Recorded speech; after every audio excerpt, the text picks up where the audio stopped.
as you climb through 3,000 feet. Imagine a plane full of smoke. Imagine an engine going clack, clack, clack, clack, clack, clack, clack. Sounds scary. Well, I had a unique seat that day. I was sitting in 1D. I was the only one who could talk to the flight attendants. So I looked at them right away, and they said, no problem. We probably hit some birds. The pilot had already turned the plane around, and we weren't that far. You could see Manhattan. 2 minutes later, 3 things happen at the same time. The pilot lines up the plane with the Hudson River. It's usually not the route. He turns off the engines. Now imagine being on a plane with no sound. And then he says 3 words. As unemotional 3 words have I ever heard. He says, brace for impact. I didn't have to talk to the flight attendant anymore. I could see in her eyes. It was terror. Life was over. And I want to share with you 3 things I learned about myself that day. I learned that it all changes in an instant. We have this bucket list. We have these things we want to do in life. And I thought about all the people I wanted to reach out that I didn't. All the fences I wanted to mend.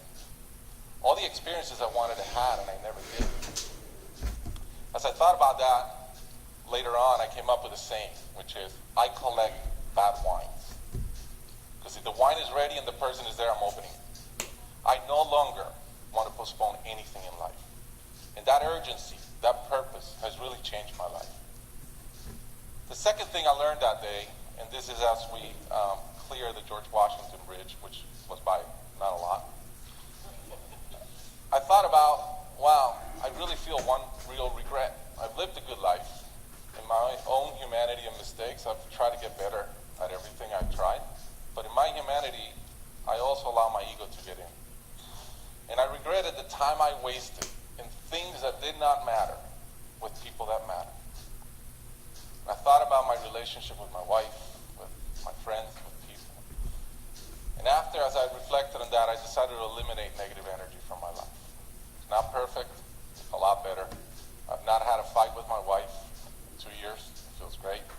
I'm no longer trying to be right. I choose to be happy. The third thing I learned, and this is as your mental clock starts going 15, 14, 13, you can see the water coming. I'm saying, please blow up. Right? I don't want this thing to break in 20 pieces like you've seen in those documentaries.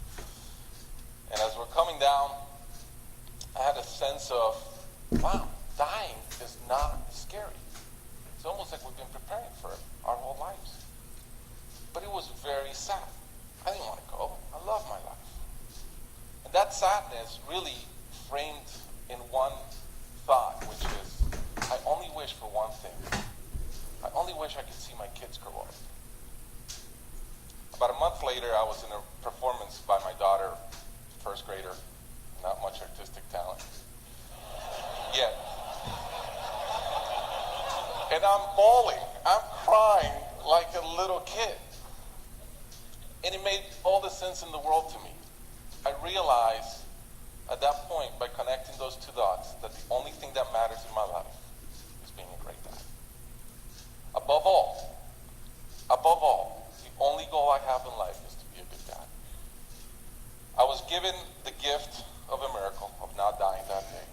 I was given another gift, which was to be able to see into the future and come back and live differently. I challenge you guys that are flying today. Imagine the same thing happens on your plane, and please don't. But imagine, and how would you change? What would you get done that you're waiting to get done because you think you'll be here forever? How would you change your relationships and the negative energy in them? And more than anything, are you being the best parent you can?